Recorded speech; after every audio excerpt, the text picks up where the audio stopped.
put the blood into the river, and then they will take the whole village, and one by one, they'll dunk them in the water. So they baptized them. But it didn't work out. Wasn't effective. So yes, hindi lang kwento, it can be a cultural practice. Not necessarily only a story. Earn respect and avoid offense. So you reminded me, brother. We had a friend. His name was Arnold Hooker. He was in the same batch as my parents at AFM. And they were missionaries sa Cambodia. I don't remember which tribe in Cambodia. But anyway, one time, punong-puno talaga yung kwarto kung saan sila nag-meet. Punong-puno talaga. Wala nang free space sa sahig. Lahat nakaupo kung saan-saan. Si Arnold, kailangan lumabas.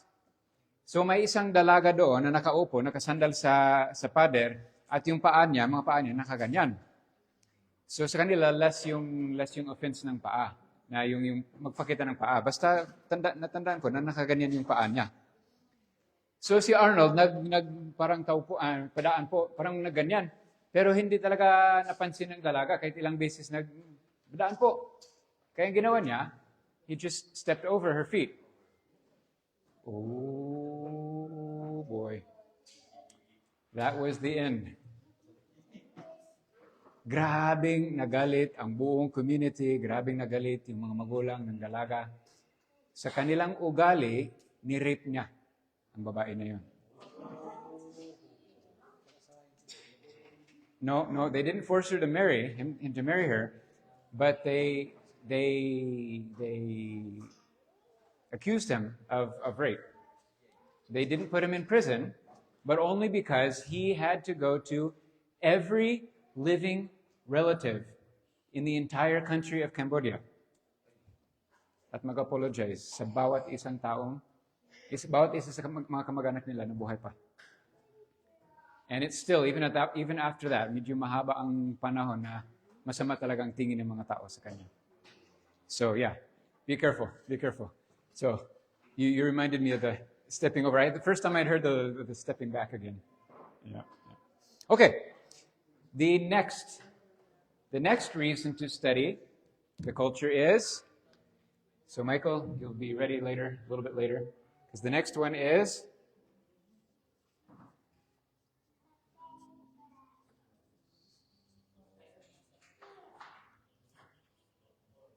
ang haba-haba ng salita na yan. Contextualization. What's the root word? Context. What does context mean? The meat or some other meanings of context. Equivalent. Okay. Let's keep going. Iba pang mga ibig understanding. What is the context of this training?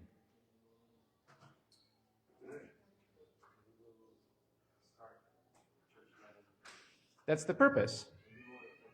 But what's the context? Remember, we accuse sometimes other denominations of not reading the context.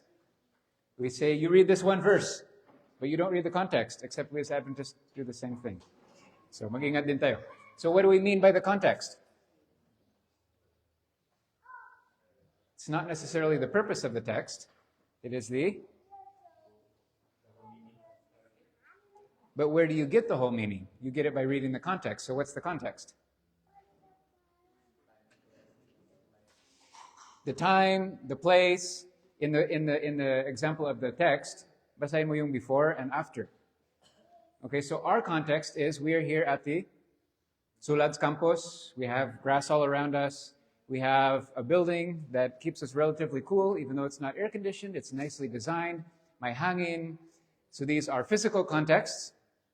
Like the theoretical context is that, yes, we're here to learn. We're here to upgrade. We're here to especially learn how to reach tribal people groups, remote people groups, how to finish God's work more effectively.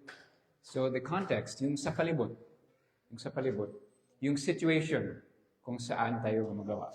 So contextualization is taking the gospel taking Christianity and making it fit in the context. No, that's not a good way to say it. Kung ganun, parang binabago na natin ang gospel. No. Make it relatable. Exactly. Make it relatable. Yung madaling maintindihan. Yung hindi weird or strange or offensive sa kanilang culture. Indigenous. Yes. Do we compromise the gospel? No. Okay, sometimes ang contextualization ay may bad name. Dahil isip ng mga tao, binabago natin ang gospel. Never. Okay, ano ang suot ko kahapon sa umaga? Barong. Ano ang suot ko kahapon sa hapon?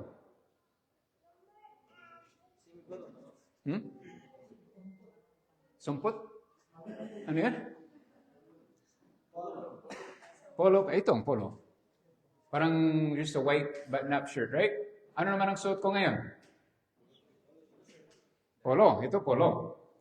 Ano ang suot ko? Anyway, so, nagbago ba si John? Was I a different person yesterday? Was I a different person in the morning and the afternoon? No. Am I a different person now? No. But my clothes changed. That's contextualization. Okay? In our culture, I would not wear this to preach. Okay? So I didn't change who I was. I didn't compromise my character by changing my clothes. Same lang naman. Pero in the context of preaching in a church, nagsusuot ako ng barong at black pants. Sa context na sa AY, black pants pa rin, pero more comfortable shirt. Dito naman, it's still like, hindi naman parang punit-punit lang, pero it's a little bit more relaxed. Okay? Okay naman yung polo shirt lang. So, the context is different, but I change according to the context, my outside, pero yung inside stays the same. Very important na magets natin yun sa contextualization. But, at the same time, it's super important to contextualize. Michael will talk a little bit later about kung paano tayo nag-contextualize. But I want to give you some reasons why we should contextualize. May isang tribo doon sa Papua New Guinea. Hindi ako sure actually kung Papua New Guinea or Irian Jaya. It's just two sides of the same island. Similar naman ng yung mga katutubo doon. At doon sa Irian Jaya, itong tribo, a missionary went to them. And he found that they had houses that they built kind of in a somewhat of a circle, maybe not exactly a circle, and then parang may open plaza dito sa gitna.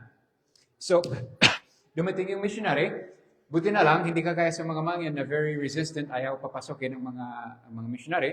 Sa kanila, tinanggap agad yung missionary. The missionary came right in. Yes. Oh, I thought you were raising your hand. The missionaries were allowed to come in immediately into their village. And so they were excited. People were very receptive. And the next morning, they got up and they said, the best place for us to teach the people is right here in the plaza. Like, nandito ang lahat ng mga tao, nandito yung mga bahay. It's an open space. It's a great place to start teaching. So, nag-set up sila ng picture roll doon sa plaza. Tinawag nila ang mga tao. At everybody came. And everybody listened very attentively as they taught from the Bible. But after, 15 minutes, 30 minutes, 45 minutes, parang yung mga lalaki, medyo naboboring. So bumalik sila sa kanilang mga bahay, kinuha nila yung kanilang mga pamana, kinuha nila yung kanilang mga sibat, and they went out into the jungle and started hunting. And so the missionary said, we didn't keep their interest. So the next day, they did it again. And they tried to be more interesting. This time, the men just kind of looked. Oh, okay, that's what they're doing. Sige. And then they went off into the jungle to hunt. And for the next few days, for the next few weeks, for the next few months, for the next couple of years, the missionaries tried and tried and tried and tried and tried and tried and tried and tried to teach. And the people were very happy for them to be there. Hindi naman sila binawalan, hindi naman sila pinaalis, but only women and children would come to listen. And the men would say, we're going to hunt. Parang baliwala lang sa mga lalaki. And nobody converted. For all that work and all those years, nobody converted. Finally, na-discourage na yung missionary, umuwi na, bumalik na sila sa kanilang lugar. They left. A few years later, another missionary tried coming to that place. But this missionary studied first. And what he discovered when he studied before he taught is that these people believe that the world is full of spirits. Many of them are very, very bad spirits. And they're invisible, but they're always around us here on the ground.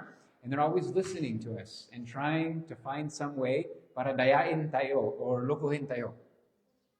So they were very, very careful na huwag magbitaw ng anumang information na marinig ng mga spirits.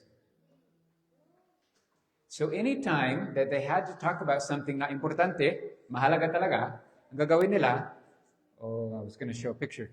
Nakita ba ninyo yung mga treehouse doon sa PNG? Yung mga puno doon is like sometimes more than 300 feet tall, yung mga puno doon, and then canopy trees. Parang ganyan yung mga dahon, yung sangat mga dahon. Yung mga tao doon, may mga tao talaga na they make their houses up here. And their ladders ay hindi talaga hagdan. They just take a pole, isang pirasong kahoy, sa Tagalog, gulak-gulak. Parang hak-hak? Okay. Yeah, so they just make little grooves in the pole and then they climb up. May mga picture na may dala silang may dala silang basket dito sa ulo, may dala silang bata, tapos may nakasabit pang aso, and then yung isang kamay ang umakyat like 300 feet up into the trees kasi walang sanga. Walang sanga. Okay? So that was the kind of place where this happened. So they also believed that only men could understand yung mga malalim na mga spiritual na mga bagay or yung very, really important things. Women and children just could not understand. So, kapag may malaking problema in their tribe, the men, the adult men, they would get together, they would climb the trees. They would sit on the branches of those trees and they would talk about the problem. And they would fix the problem. And when it came time for the young men to become adults, they would climb up into the trees with them and they would whisper to tell them their history and to tell them their culture and to tell them how to be a man. Because they didn't want the spirits on the ground to hear. And that only adult men could understand these things. So what did the missionary do? Well, first of all, he realized why hindi naging effective yung unang missionary. Because first of all, the first missionary started teaching on the ground. And how loud were they talking? Really loud, so that everybody could hear. And who was their audience? Everyone, including the women and children. So then what was the, ano ang sinyas? What was the sign that they were sending? It's not important. It's not important. This isn't anything serious. It's not a big deal. This is just like entertainment lang ito para sa mga bata. Like mga cartoons. It's just something to entertain the kids while the men are out doing the real work. So the men didn't mind. Wala namang problema. They weren't threatened by it. But they didn't really take it seriously. So hindi naging effective. They were not rejected. Nobody got angry at them, pero hindi tinanggap. So what did this missionary do? Yung pangalawa, after he learned the language and learned the culture well enough to understand what was going on here, he went to one of his friends and he said, "Bro, I need to tell you something. It's really, really important." And his friend said, "Okay, well, what do you need to tell me?" No. It's not like that. I mean, do you think baka pwedeng umakyat tayo sa puno? Oh, it's like that. Sige. Ako nang bahala. So he went around to the village and told everyone, "Hey, our American friend, he needs to tell us something really, really important. Let's schedule a time to climb up one of these trees." So umakyat sila. Pati yung missionary, gapang-gapang doon sa pole. Umakyat sila doon sa taas at umupo sila doon sa taas at ang missionary started teaching them the gospel in whispers in the top of the tree. And now the men said, "Ooh, this is important. This is serious. This is life and death." And they started paying attention. And they started listening.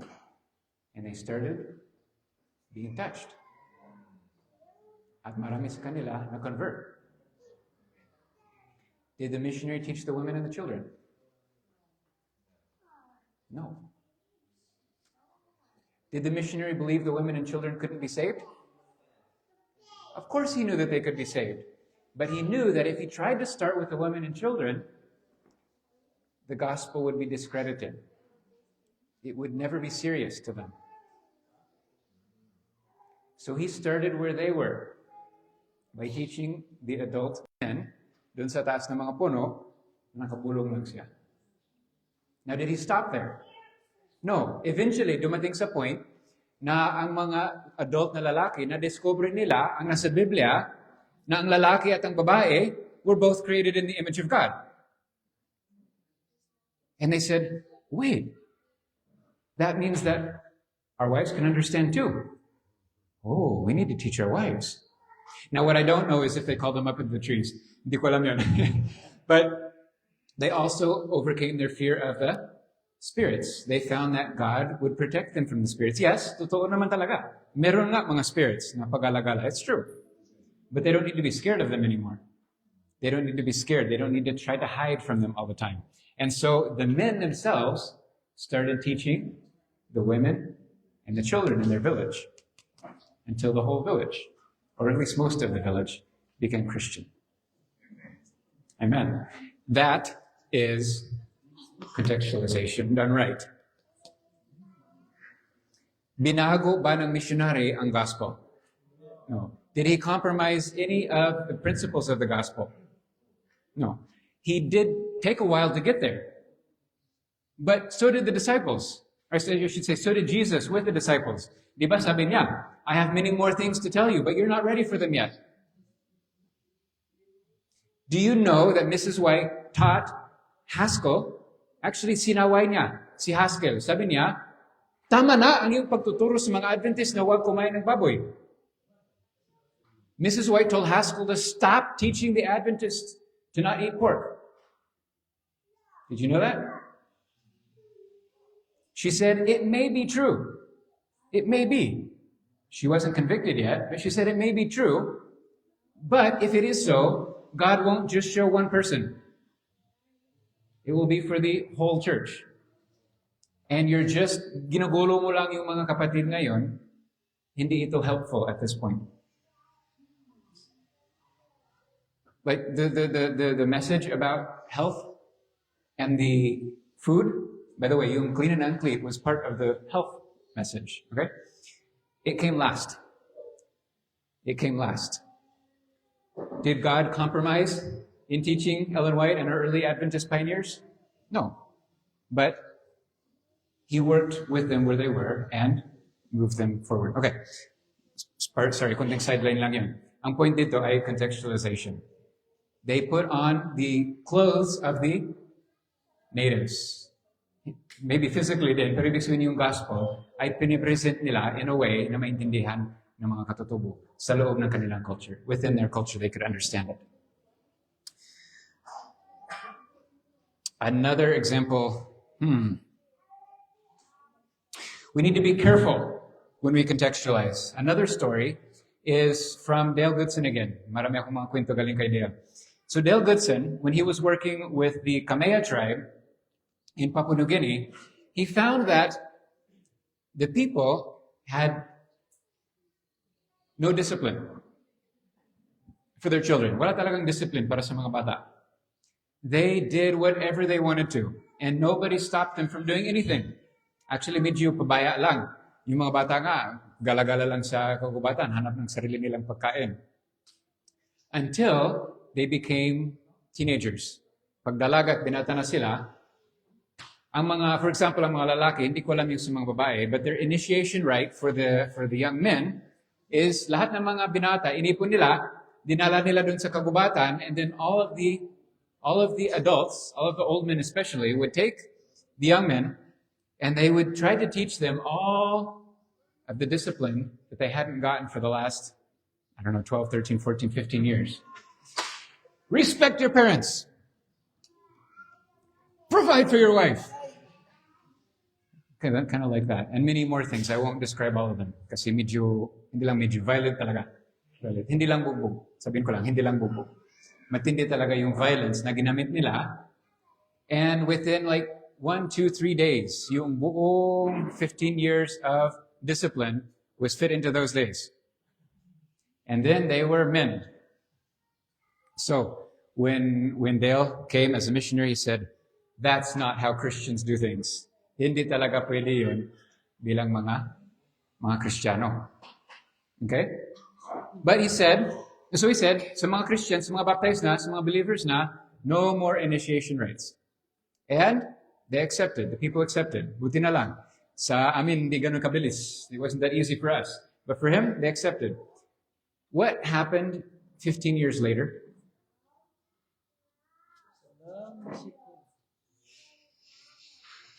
They stopped right away.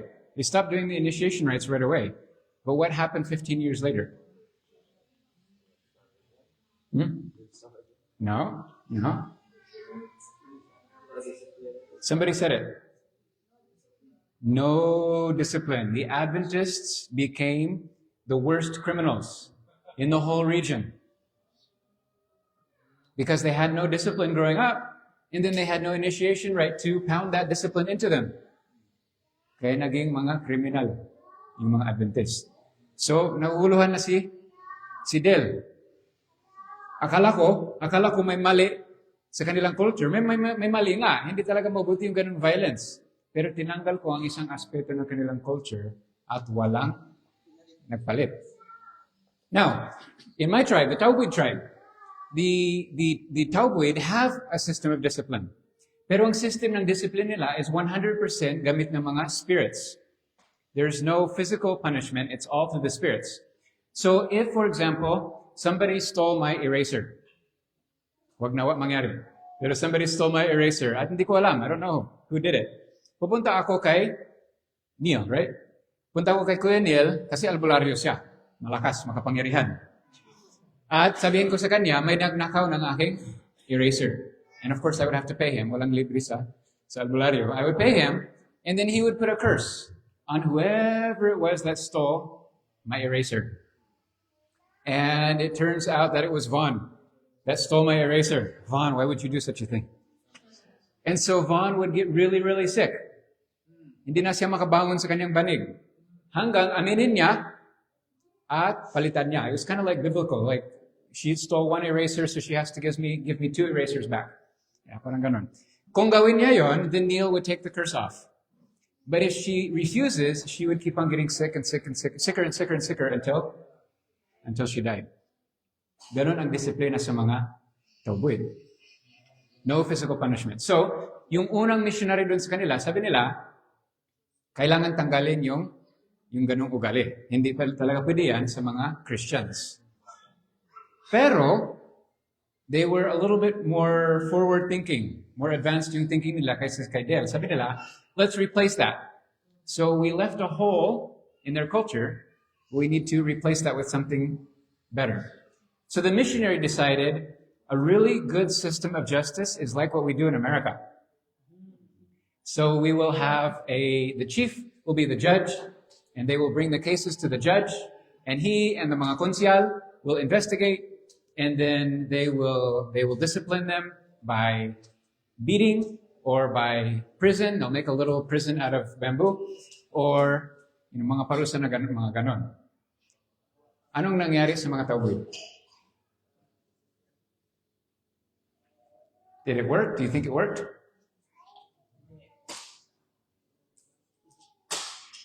It didn't work at all. Kasi it wasn't something that they could culturally do. It made total sense to the Americans. At sabi nila, they could do this. Like, these are things that they could do. Kaya nilang gawin sana ito. What they didn't think about is not everything that you can do, you will do. Culturally, they could not physically hurt somebody.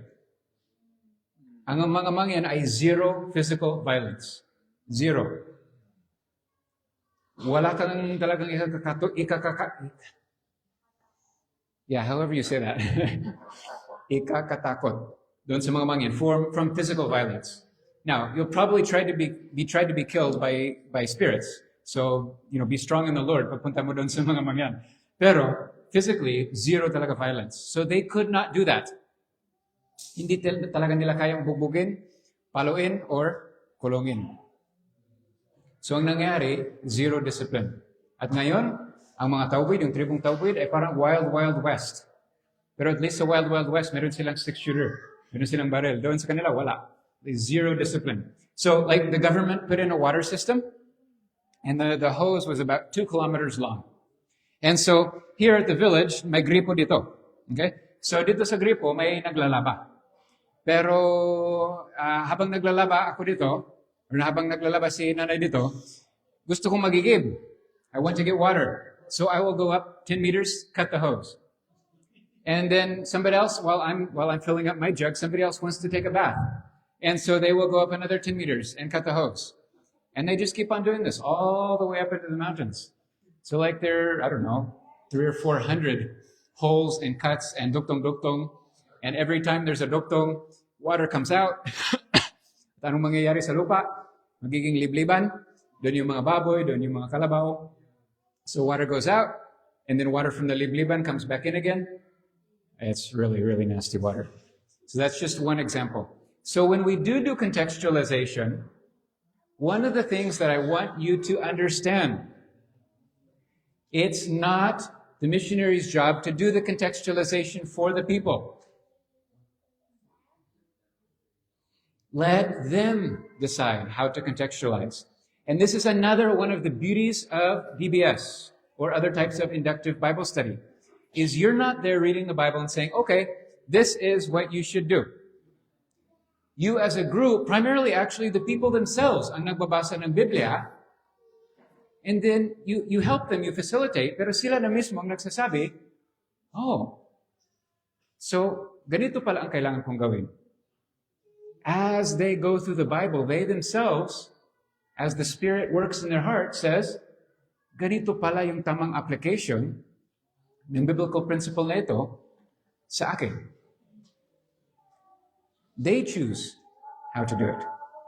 Now, you're still there as the missionary, especially at first, habang hindi pa malalim, they're not yet deeply understanding the Bible, and they may want to try something that has already been tried somewhere else, and it was really, really bad. So, maaring mag-guide mo sila. Pero in general, they should contextualize themselves. They should make the decision as to how to contextualize.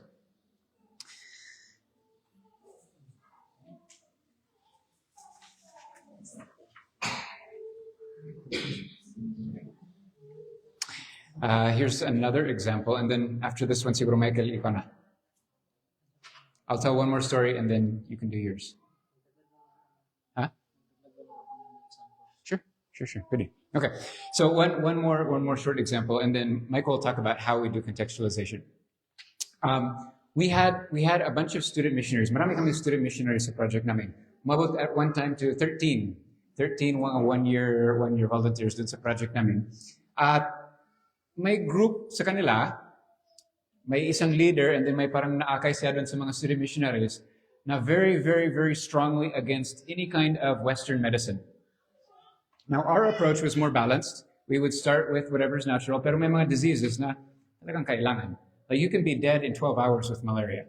Okay, TB is also very, very difficult to treat just naturally. So we tried to be balanced on that. Pero itong group, talagang 100%, anything from butika ay kasalanan. So they tried to do the good thing. No? They tried to do a good thing kasi nag-aral muna sila sa mga mangyan kung ano ang mga halamang gamot na meron sa mga mangyan. They tried to learn the herbal medicines that the mangyan use. So that's a good thing. It's a good thing. But what happened is a few months later, the Mangyang church leaders came to my parents and said, why are your missionaries trying to teach us to go back to the spirits again? What? Why would you say that we're trying? What's going on up there? What's happening up in those villages? Because they were in different villages around us. And it turned out what happened is they did study kung ano mga halaman gamot, pero they didn't understand deeply enough yung spiritual practices nila. Na actually, may mga halaman gamot na alam nila that sadyang merong medicinal properties, those plants. And then there are other ones that don't have inherent properties, but it's only as the spirits are attached to them. In their spiritual system, spiritual power has to be attached to physical objects. So have you heard of anting-anting? Yeah? So that is spiritual power attached to a physical object, a special rock. Okay? In this case, it was a spiritual power attached to these certain plants. Pero hindi naintindihan yun ng mga student missionaries. So, pagdating ng mga patients, sabi nila, oh, take this. And when those were spiritual plants, the people would say, huh? You're wanting us to go back to the spirits again. Yeah. So, you have to be careful. Okay.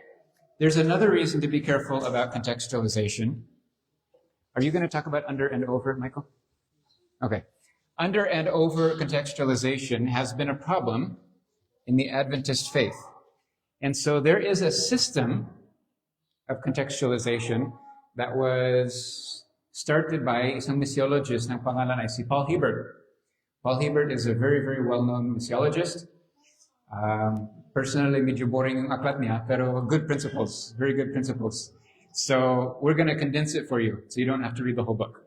And Michael is going to present on critical contextualization.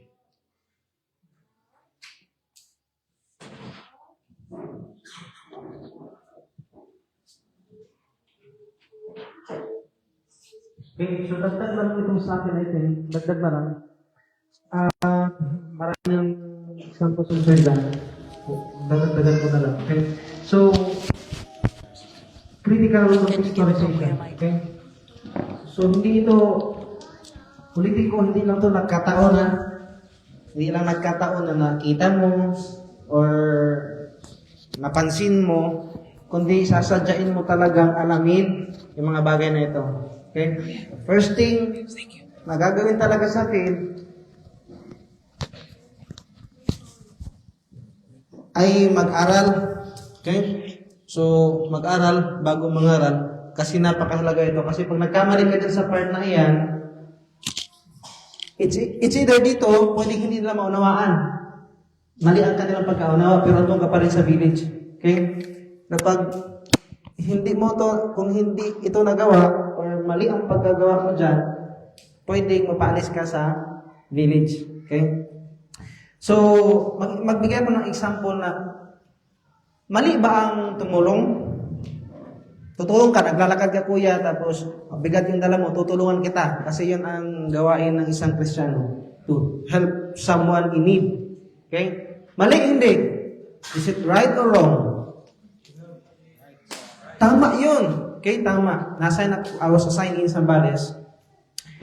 And then, it is part of the nature of missionary to extend help. Okay? Pero, hindi ko ginawa to. Kasi akala ko, ang pagtulong sa kanila ay the same sa kaisipan ko sa pagtulong. Okay? So, tinulungan ko sila uncle, tinulungan ko si ganito, tinulungan ko si ganito. Alam niyo nangyari? Niligawan ko na yung mga anak nila.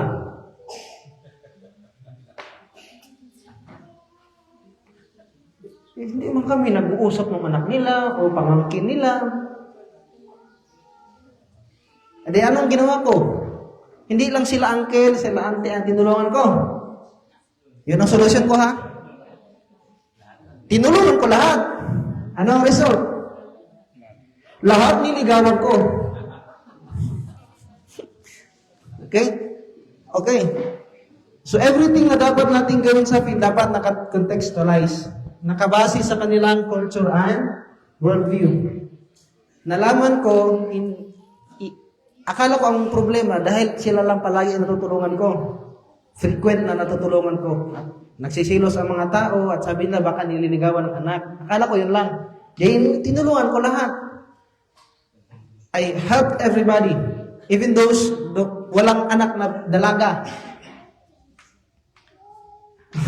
Lahat na tuloy niligawan ko.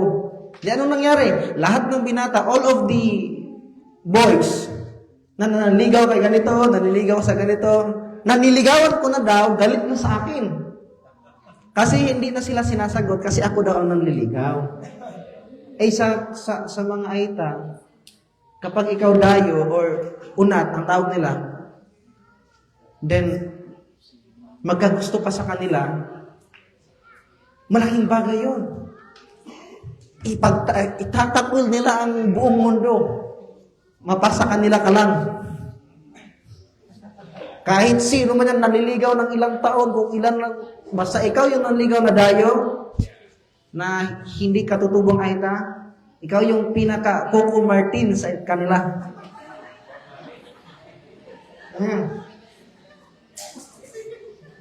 Eh di ang nangyari, wala ng mga tao, mga binata, na nakikipag-usap sa akin, pati yung mga babae umiiwas.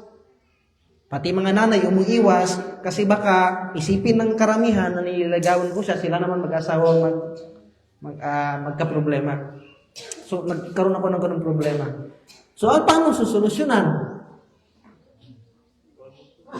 Huwag magtulong. Later on, naunawaan ko, kung tutulong ako, dapat tatanggap ako ng bayad. Okay? Kasi ang pagtulong sa kanila, walang ibang ibig sabihin yun, form lang yun ng courtship. Okay? Walang ibang ibig sabihin. Mapasa Batista ka man, mapa anong reliyon ka man, o anong klase ka ng tao, may asawa ka wala, basta tumulong ka, walang ibang ibig sabihin yun. Basta hindi mo relative, tinulungan mo, courtship lang ang ibig sabihin nun. Okay? Kaya marami akong mga naging kaibigan. I have befriend a lot of pastors, Baptist, born again, and they said, gano'n ka nakatagal dyan? Go, 1 taon. And they said, buti natitiis mo sila. Sabi ng mga pastor, bakit? Hindi ko din sila kaya. Ikaw na nga nagbibigay ng tulong sa kanila. Ikaw ba masama? Kaya maraming mga pastor doon na nakausap ko ng mga may lahi ng Aita na umalis na sa kanila at na-meet ko habang nasa daan, habang nagpunta ko sa ibang bayan, yun ang kanilang story. So, nung inaral ko ang kultura, saka ako nag-aral, ilang beses na akong umiyak. Wala akong partner. Wala akong mapaglabasan ng sama ng loob. Walang signal doon. Ilang beses na akong umiyak, nasaktan. Alam mo ginawa ko sa field? Madaling araw, nag-iigib ako para hindi ako makita sa ng mga tao. Tapos yung kalabaw, binibitawan ko siya ng madaling araw, tapos mga alas 5, lalabas ako, hahanapin ko na sa kung saan ko siya hahanapin. Kasi pag nakatali, pag nabilad, mamamatay or mabigti, kaya binibitawan ko na lang. So, nakita ko yung solution, sabi ko, tatanggap ako ng bayad. Hindi nila isipin as courtship. Kasi pag yung tutulog ka na walang bayad, isa lang ibig sabihin, panliligaw. Okay? So, in fact, mag-aral para maging contextualize yung mga ginagawa natin doon. Okay? So, napaka-halaga, napaka-bagay na sa tingin natin ay tama. Kasi sinabi ng Biblia o dahil sa kultura na meron tayo tama, dapat pa rin gawin natin sa kanilang setting, base sa kanilang context, base sa kanilang worldview, pananaw doon sa bagay na yun. Kasi meron silang kanilang tama at mali. Kahit nga pagdadamo, nung nakita nila akong nagdamo, sabi nila, hindi ka marunong magdamo. Ito ang tamang pagdamo. Nakita nila akong naghasa, hindi ka marunong maghasa. Ganito ang tamang paghasa. Okay? So, kailangan nating aralin din. Okay? So, pag-usapan natin yung over-contextualization. Kaya ang over-contextualization, you're compromising biblical principles para ma-maintain lang ang mga tao sa hindi kayo hindi kayo magkalabuan or hindi kayo magkaalitan. Yun yung over contextualization. Okay? And then yung under contextualization, ang meaning nito, saan yan? Okay. Dinadala mo yung mga traditions or mga pamumuhay or mga cultural practices na at tapos ina-apply mo sa kanila. Okay, ina-apply natin sa kanilang context. For example, hymnal. Okay? Dinadala mo ang hymnal para yun ang kanilang song service or basihan ng kanilang pag-awit. Ay kagaya dun sa place ni Sir John, 3 notes? 3 notes scale lang. Okay? Ang kanilang level ng pagkanta na kaya nilang gawin. Okay? Ngayon, kahit anong pilit nilang gayahin ang hymnal, hindi nila magawa. Kasi ang kaya nila, ganun lang. Hindi ko nagayang kasir. Magaling si Sir doon. Okay? So, yun ay tawag na under contextualization. At, dinadala natin iyon sa kaisipan na kapag wala yun, hindi kumpleto ang araw ng Sabat. Okay?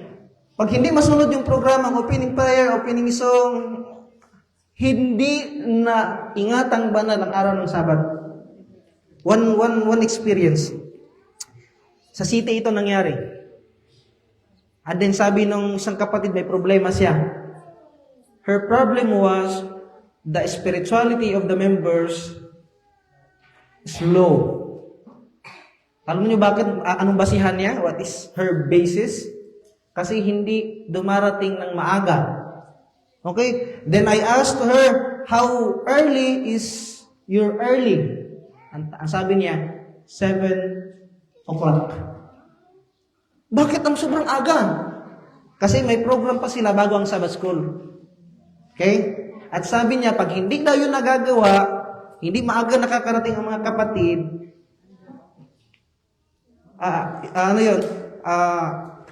yun ay palatandaan na napakababa ng kanilang spirituality. Ngayon, tinanong ko sa kanya, sabi ko sa kanya, kung hindi natin masunod ang mga programa na ginagawa natin during Sabbath, nagkasala ba tayo sa Diyos? Sabi niya, hindi. Pero ito kasi ang program na ini-encourage ng mission, ng conference. Okay. I'll ask you again. Kung hindi natin masunod yung mga programang binigay ng mission o ng conference, nagkasala ba tayo, nilabag ba natin ang kabanalan ng Sabat? And she said, hindi. Okay, so anong gagawin natin?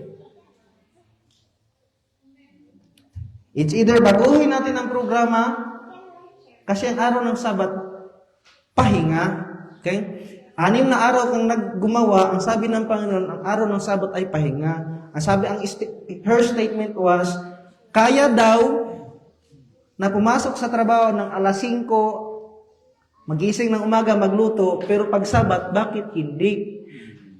I emphasize ko sa kanya, kapatid, yun na nga ang problema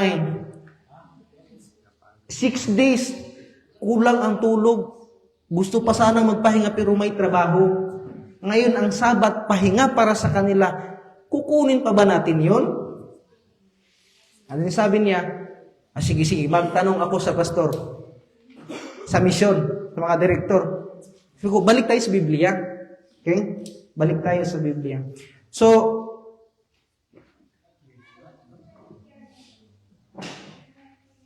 iwasan natin ito kasi nagagawa natin ito sa field. Kapag may mga problema sa mga tao, normally, nagtatanong sa missionary kung anong gagawin. Tama? So, anong gagawin natin? Anong sinabi ng Biblia? Okay? Anong sinabi ng Biblia? Kung gusto ninyo na maging dependent ang missionaries, ang mga tao sa inyo, yun ang gawin ninyo. Isagutin, i-present nyo lahat sa kanilang sagot, at isabihin nyo na ganito gawin natin, and then, it will result na dependent ang members sa inyo. Pag wala kayo, they will eventually fall. Kasi kung meron sila problema, si Pastor Neil, tawagan, paano, hindi natin makontak hanggang eventually nagkawatak-watak ang church. So, yung over-contextualization, compromising biblical truths. Okay, for example, yung modesty. Okay, modesty. May mga churches, hindi ko sabihin saan, na sa sobrang gusto nilang sumabay sa uso, at ang kala nila na yun ang modest, hanggang dito ang suot. Right? Modest hindi. Modest. Problema dito ang may slit dito. Sobrang taas. Minsan nandito pa sa likod. Okay? Modest hindi. So, yun yung pero bihira yan siya bihira yan siya mapansin sa loob ng church. Pero ang over-contextualization, hindi masyadong problema ng church natin ngayon. Itong under contextualization. Kasi yung mga practices natin sa baba, dito, dinadala natin at ginugusto natin, yun din ang gawin nila. Kasi ito yung basihan natin, standard natin kung paano maging isang Kristiyano na Seventh-day Adventist. Not a biblical Christian. Okay? So, actually, kung susundin natin ang Biblia, hindi tama yung ating pananamit. Kasi ang suot nila no, naka-robe. Okay? So, ang Panginoon is respectful of every culture. Base sa kultura o ano ang mga practices, doon natin ile-level. Okay? Another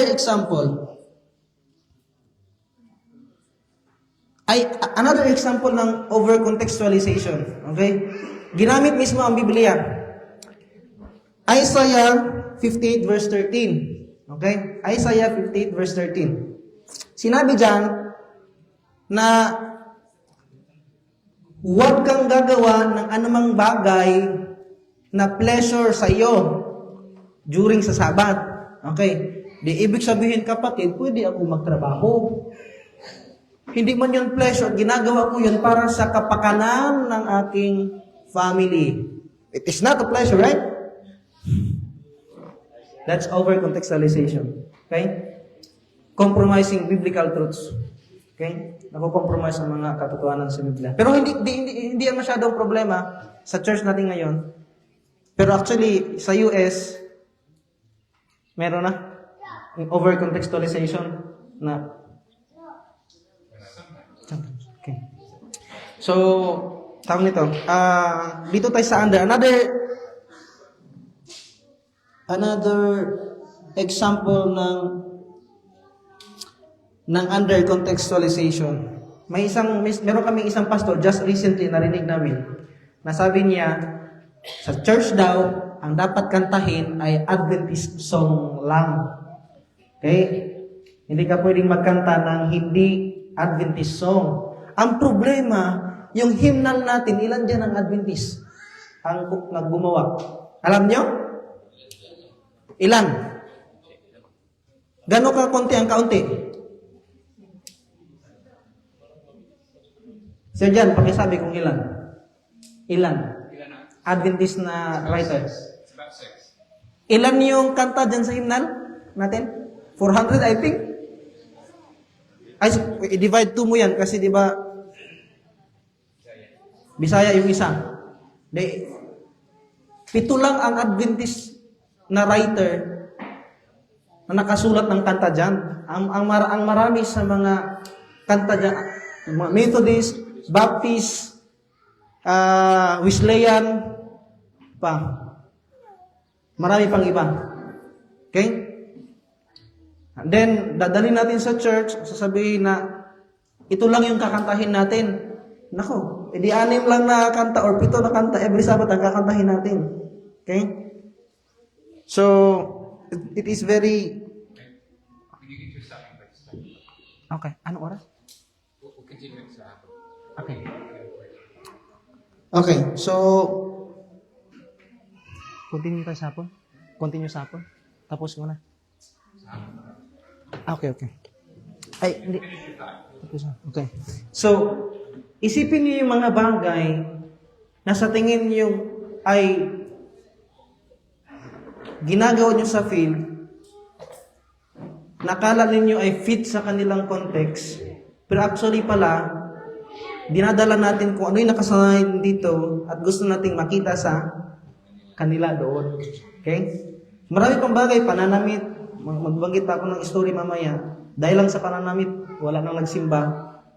Dahil sa walang sa sapatos, akala ng katutubo ay necessity iyon para makapasok ka sa loob ng church. Okay? Sa pagsasalita sa harap. So anyway, mamaya magdagdag ako ng mga stories regarding sa ano pa yung mga bagay na nagagawa ng mga missionaries or ng mga manggagawa na nagiging cause para hindi magpatuloy ang movement. Ano nga yung definite aim natin? Church planting movements among unreached people groups. Okay? Hindi natin pinaparami yung identity ng church dito at dapat yung identity dito makita doon sa kanila at makita din doon sa hindi. Okay? Ang ating pinaparami ay yung mga prinsipyo na nasa Biblia na nakikita dito sa church na ito na dapat makita sa kanila sa different application at makita sa ibang church na kasunod nun sa ibang klaseng application na nakabase sa kanilang context. Okay? That is contextualization. Mamaya, magdagdag pa ako ng mga sana.